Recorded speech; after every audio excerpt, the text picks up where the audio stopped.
আসসালামু আলাইকুম। এখন শুনবেন সংবাদ শিরোনাম। ক্ষমতায় গেলে জুলাই যোদ্ধাদের জন্য মুক্তিযুদ্ধ মন্ত্রণালয়ে আলাদা বিভাগ খোলার প্রতিশ্রুতি তারেক রহমানের। নিরাপদ গণতান্ত্রিক বাংলাদেশ প্রতিষ্ঠার অঙ্গীকার। কোপাতিতের অভিযোগ এনে ছাত্রদলের নির্বাচন ভবন ঘেরাও, চলছে শেষ দিনের আপিল শুনানি। এর মধ্যে 50টি মঞ্জুর, নিষ্পত্তির অপেক্ষায় আরো 30। ইতিহাসে সবচেয়ে নিরপেক্ষ হবে ত্রয়োদশ সংসদ নির্বাচন, আশ্বাস স্বরাষ্ট্র উপদেষ্টার। পুলিশকে পেশাদারিত্বের সাথে কাজ করার আহ্বান। দুর্নীতি মামলায় শেখ হাসিনা, টিউলিপ, ববি সহ 18 জনের বিরুদ্ধে রায় 2 ফেব্রুয়ারি। গুমের মামলায় 25 মার্চ তদন্ত প্রতিবেদন দেওয়ার নির্দেশ ট্রাইব্যুনালের। আসসালামু আলাইকুম। এতক্ষণ শুনছিলেন সংবাদ শিরোনাম, এখন শুনবেন বিস্তারিত। শোকসভা কিংবা শোকগাথা নয়, গণতান্ত্রিক মানুষ আগামীতে দেশে বিজয়গাথা রচনা করবে বলে মন্তব্য করেছেন বিএনপির চেয়ারম্যান তারেক রহমান। বলেন, আগামীতে একটি নিরাপদ গণতান্ত্রিক বাংলাদেশ প্রতিষ্ঠা করতে ব্যর্থ হলে দেশে শোকসভা কিংবা শোকগাথা চলতেই থাকবে। সকালে রাজধানীর কেআইবিতে জুলাই অভ্যুত্থানের শহীদ পরিবার ও আহত যোদ্ধাদের সাথে মতবিনিময় সভায় একথা বলেন তিনি। বিএনপি চেয়ারম্যান বলেন, ক্ষমতায় এলে জুলাই শহীদ পরিবার ও আহতদের জন্য মুক্তিযুদ্ধের মন্ত্রণালয়ের আরেকটি বিভাগ করবে বিএনপি। তিনি বলেন, জুলাই অভ্যুত্থান কোনো ব্যক্তি, দল বা গোষ্ঠীর নয়। এই আন্দোলন ছিল অধিকার হারা গণমানুষের গণ আন্দোলন। 71 ছিল স্বাধীনতার, 24 ছিল স্বাধীনতা রক্ষার। স্বজন হারানোর বেদনা কেমন হয় তা তিনি জানেন। জানিয়ে তারেক রহমান বলেন, স্বজন হারানোর বেদনা কোনো কিছু দিয়ে তা মুছে দেয়া যায় না। দুইভাবে তাদের ক্ষতিপূরণ দেয়া যায়। তার একটি, রাষ্ট্রীয় খরচে সম্পূর্ণ চিকিৎসার খরচ, আর যোগ্যতা অনুযায়ী তাদের অর্থনৈতিক অধিকার নিশ্চিত করা। যে উদ্দেশ্য নিয়ে এই সাহসী মানুষগুলো রাজপথে নেমে এসেছিলেন, রাষ্ট্র এবং সেই উদ্দেশ্য বাস্তবায়ন করা, অর্থাৎ রাজনৈতিক প্রত্যেকটি দল মত নির্বিশেষে প্রত্যেকটি মানুষের রাজনৈতিক এবং তার যোগ্যতা অনুযায়ী তার অর্থনৈতিক অধিকার নিশ্চিত করা। পোস্টাল ব্যালটে পক্ষপাতিত্ব সহ 3 দফা অভিযোগে নির্বাচন কমিশন ঘেরাও করেছে জাতীয়তাবাদী ছাত্রদল। সকাল 10টার পর থেকে সংগঠনটির নেতাকর্মী নির্বাচন কমিশন অফিসের সামনে জড়ো হন। এ সময় ছাত্রদল সভাপতি রাকিবুল ইসলাম রাকিব বলেন, নির্বাচন কমিশন একটি নির্দিষ্ট ছাত্র সংগঠনকে বিশেষ সুবিধা দিচ্ছে। বলেন, জবরদস্তিমূলকভাবে নির্বাচনের সিদ্ধান্ত পরিবর্তন এবং বিশেষ সেটআপের মাধ্যমে একটি নির্দিষ্ট ছাত্র সংগঠনকে সুবিধা দিচ্ছে কমিশন। এই প্রক্রিয়ায় জাতীয় নির্বাচনেও বড় ধরনের কারচুপির নীল নকশা করা হচ্ছে। তিনি আরো বলেন, একটি বিশেষ রাজনৈতিক গোষ্ঠী প্রতিনিয়ত নির্বাচন কমিশনারদের সঙ্গে সাক্ষাৎ করছে। সচিবালয় বা নির্বাচন কমিশনে তাদের কোনো কাজ না থাকলেও তারা সেখানে অবাধে বিচরণ করছে এবং প্রভাব বিস্তার করছে। নির্বাচন কমিশন অত্যন্ত পক্ষপাতদুষ্ট এবং প্রশ্নবিদ্ধ সিদ্ধান্ত গ্রহণ করেছে পোস্টাল ব্যালট নিয়ে। যা নির্বাচন কমিশনের নিরপেক্ষতা নিয়ে জনমনে প্রশ্ন তৈরি হয়েছে। বারবার প্রেশার ক্রিয়েট করে প্রত্যক্ষ ইন্ধনে তারা এই ধরনের পোস্টাল ব্যালট ছাপিয়ে ষড়যন্ত্রমূলক ভাবে এবং কারচুপি করার জন্য তারা এই ধরনের কার্যক্রমে লিপ্ত হয়েছে বলে আমরা মনে করছি।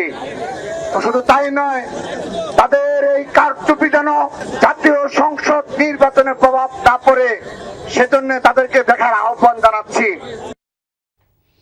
আমরা এই বিষয়ে আরো জানবো। নির্বাচন কমিশন থেকে আমাদের সাথে যোগ দিচ্ছেন সহকর্মী সুমাইয়া ঐশী।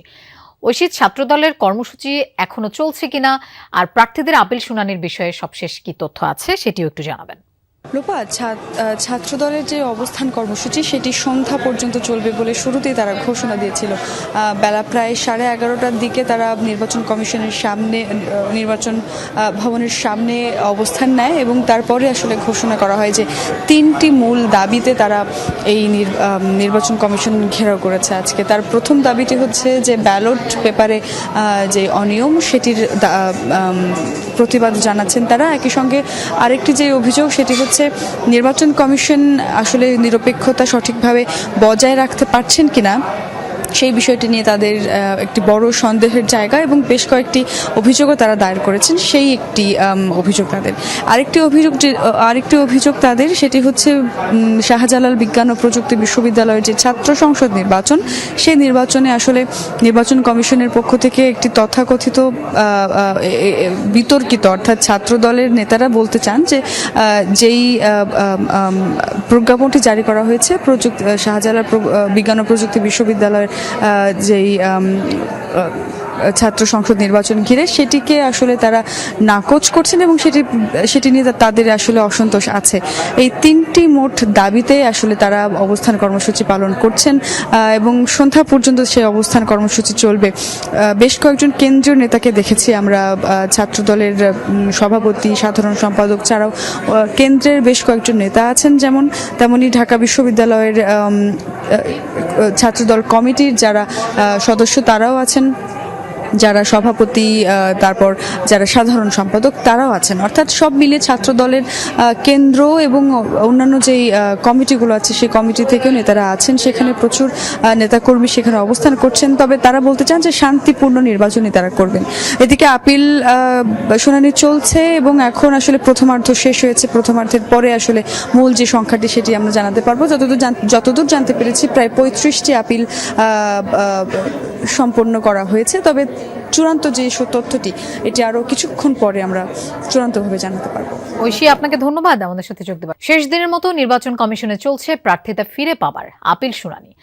আজ মোট 65টি আবেদনের নিষ্পত্তি হওয়ার কথা। সকাল 10টা থেকে ইসিতে শুরু হওয়া শুনানি চলবে বিকেল 5টা পর্যন্ত। এরই মধ্যে 35টি আপিল নিষ্পত্তি হয়েছে, যেখানে 10টি মঞ্জুর করেছে ইসি। এখনো অপেক্ষমান আরও 30টি আবেদন। এছাড়া দ্বৈত নাগরিকত্ব থাকা প্রার্থীরা জাতীয় নির্বাচনে অংশ নিতে পারবেন কিনা সেই বিষয়ে গুরুত্বপূর্ণ সিদ্ধান্ত জানাবে নির্বাচন কমিশন। 20 জানুয়ারি পর্যন্ত প্রত্যাহার করা যাবে প্রার্থিতা। রিটার্নিং কর্মকর্তা চূড়ান্ত প্রার্থী তালিকা প্রকাশ করে প্রতীক বরাদ্দ দেবেন 21 জানুয়ারি। বাংলাদেশের ইতিহাসে সবচেয়ে নিরপেক্ষ নির্বাচন হবে ত্রয়োদশ জাতীয় সংসদ নির্বাচন। রাজশাহীতে এমনটাই বলেছেন স্বরাষ্ট্র উপদেষ্টা লেফটেন্যান্ট জেনারেল অবসরপ্রাপ্ত জাহাঙ্গীর আলম চৌধুরী।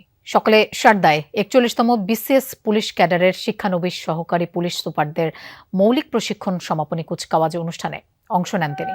এ সময় স্বরাষ্ট্র উপদেষ্টা বলেন, গ্রহণযোগ্য নির্বাচনে পুলিশের ভূমিকা সবচেয়ে গুরুত্বপূর্ণ। এবারই প্রথমবারের মতো নির্বাচনকালীন নিরাপত্তায় পুলিশ সদস্যদের প্রশিক্ষণ দেওয়া হয়েছে। স্বরাষ্ট্র উপদেষ্টা আরও বলেন, এবারের ভোটে 1.5 লাখ পুলিশ সদস্য কাজ করবে। প্রার্থী বা তাদের এজেন্টদের কাছ থেকে কোনো ধরনের সুবিধা গ্রহণ না করতে পুলিশ সদস্যদের সতর্ক করেন তিনি। ও চ্যালেঞ্জপূর্ণ, অবাধ, সুষ্ঠু, নিরপেক্ষ, শান্তিপূর্ণ ও গ্রহণযোগ্য নির্বাচন অনুষ্ঠানে পুলিশের ভূমিকা সবচেয়ে গুরুত্বপূর্ণ। আপনারা পেশাদারিত্বের পরিচয় দিয়ে বাংলাদেশের ইতিহাসে সবচেয়ে নিরপেক্ষ নির্বাচন অনুষ্ঠানের কার্যকর ভূমিকা পালন করবেন। দলীয় স্লোগান দিতে পারলেই আর বিচারক হওয়া যাবে না, এমন মন্তব্য করেছেন আইন উপদেষ্টা